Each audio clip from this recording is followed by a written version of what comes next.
جمعہ آج کے اس خطبہ جمعہ کے اندر میرا موضوع ہے توبہ و استغفار۔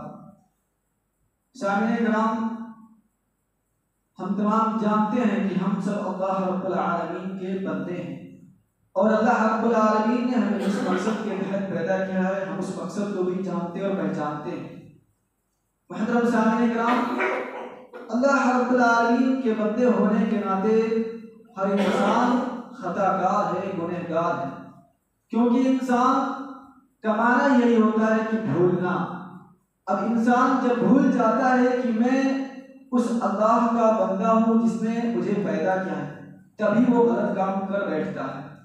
جب انسان یہ بات بھول جاتا ہے کہ اگر میں گناہ کروں گا تو اللہ رب العالمین مجھے جہنم میں داخل کرے گا، تبھی تو انسان گناہ کرتا ہے۔ اور آدم علیہ السلام کی جتنی اولادیں ہیں وہ تمام کی تمام گنہگار ہیں، خطا کار ہیں۔ اللہ کے رسول صلی اللہ علیہ وسلم نے ارشاد فرمایا، کل بنی آدم خطاؤون وخیر الخطائین التوابون، سنن ترمذی، کہ بنی آدم علیہ السلام کی تمام اولادیں خطا کار ہیں، گنہگار ہیں، مگر ان خطا کاروں میں سے، ان گنہگاروں میں سے سب سے بہترین خطا کار اور سب سے بہترین گنہگار وہ اللہ کا بندہ ہے جو گناہ کرنے کے بعد، اللہ کی نافرمانی کرنے کے بعد اللہ رب العالمین کے بارگاہ میں فوراً اللہ سے توبہ کرتا ہے۔ وہ انسان سب سے بہتر ہے جو گناہ کرنے کے بعد اللہ سے توبہ کرے۔ محترم سامعین کرام، اس حدیث کی روح سے ہم اور آپ اگر گناہ کریں تو فوراً رب کی بارگاہ میں توبہ کریں، تب تو ہم اچھے خطا کار، اچھے گنہگار ہیں۔ لیکن اگر ہم خطا کریں، گناہ کریں، اس کے بعد ہمیں اپنے گناہوں کا احساس ہی نہ ہو، ہم اللہ رب العالمین سے توبہ ہی نہ کریں، تو ہم اچھے گنہگار اور اچھے خطا کار نہیں ہیں۔ محترم سامعین کرام، ہمیں اپنے گناہوں کا احساس ہونا چاہیے کہ ہم نے اگر کوئی گناہ کیا، کوئی غلطی کی، اللہ رب العالمین کی نافرمانی کی، تو اللہ رب العالمین کی نافرمانی کرنے کے بعد ہمارے دل میں یہ بات کھٹکنی چاہیے کہ واقعتاً ہم نے جو کام کیا ہے وہ غلط ہے، وہ گناہ ہے، وہ اللہ رب العالمین کی میں نے نافرمانی کی ہے۔ ہم انسانوں کو احساس ہونا چاہیے، لیکن دنیا کے اندر ہم اور آپ دیکھیں، لوگ اللہ کے علاوہ دوسروں کی عبادت کرتے ہیں، مزاروں پر جاتے ہیں، چڑھاوا چڑھاتے ہیں، اولادیں ان سے مانگتے ہیں، پیر ولی بزرگ کے سامنے قربانیاں پیش کرتے ہیں۔ یعنی کہ لوگ اللہ کو چھوڑ کر دوسروں کی عبادت میں لگے ہوئے ہیں، اس کے باوجود ان لوگوں کو اپنی خطاؤں، اپنے گناہوں کا احساس ہی نہیں ہے، اور اللہ رب العالمین سے توبہ استغفار ہی نہیں کرتے ہیں۔ لیکن ہمیں ان لوگوں کی طرح نہیں ہونا ہے۔ ہم سے کوئی غلطی ہو جائے، گناہ چھوٹا ہو یا بڑا، فوراً ہمیں احساس ہونا چاہیے، ہمارے دل میں یہ بات آنی چاہیے کہ ہم نے سگریٹ نوشی کی ہے، واقعتاً ہم نے غلط کام کیا ہے، رب سے توبہ کریں۔ ہمیں اپنے گناہ کا احساس ہونا چاہیے۔ محترم سامعین کرام، صحابہ کرام جب کوئی غلطی کرتے تھے تو اتنا بے چین ہو جاتے تھے، اتنا پریشان ہو جاتے تھے کہ جب تک وہ اللہ رب العالمین سے سچی توبہ نہیں کر لیتے تھے، چین سے بیٹھتے نہیں تھے۔ ان کو رات میں نیند نہیں آتی تھی، کھانا نہیں کھا پاتے تھے، بے چین رہتے تھے۔ سکون اس وقت تک نہیں ملتا تھا جب تک اللہ رب العالمین کی بارگاہ میں اپنے ہاتھوں کو اٹھا کر، رب سے گر گرا کر اور آنکھوں سے آنسو بہا کر اپنے گناہوں کی بخشش نہ کریں۔ صحابہ کرام ایسے تھے، ہمیں بھی صحابہ کرام کی طرح ہونا ہوگا۔ محترم صحابہ کرام، حضرت علی رضی اللہ تعالیٰ عنہ بیان کرتے ہیں کہ ماعز بن مالک رضی اللہ تعالیٰ عنہ انہوں نے زنا کا ارتکاب کر لیا۔ اللہ کے رسول صلی اللہ علیہ وسلم کے دربار میں بھاگتے ہوئے آتے ہیں، کہتے ہیں اللہ کے رسول صلی اللہ علیہ وسلم، یا رسول اللہ طہرنی، اے اللہ کے رسول صلی اللہ علیہ وسلم آپ مجھے پاک و صاف کر دیجئے۔ اللہ کے رسول صلی اللہ علیہ وسلم نے بیان فرمایا، ویحک، تم پر افسوس ہو، ارجع، لوٹ جاؤ، فاستغفر اللہ، اللہ سے استغفار کرو، وتب الیہ، اور اللہ رب العالمین سے توبہ کرو۔ ماعز بن مالک رضی اللہ تعالیٰ عنہ اللہ کے رسول صلی اللہ علیہ وسلم کا جواب سن کر لوٹ کر جانے لگتے ہیں۔ کچھ ہی دور جاتے ہیں کہ ماعز بن مالک رضی اللہ تعالیٰ عنہ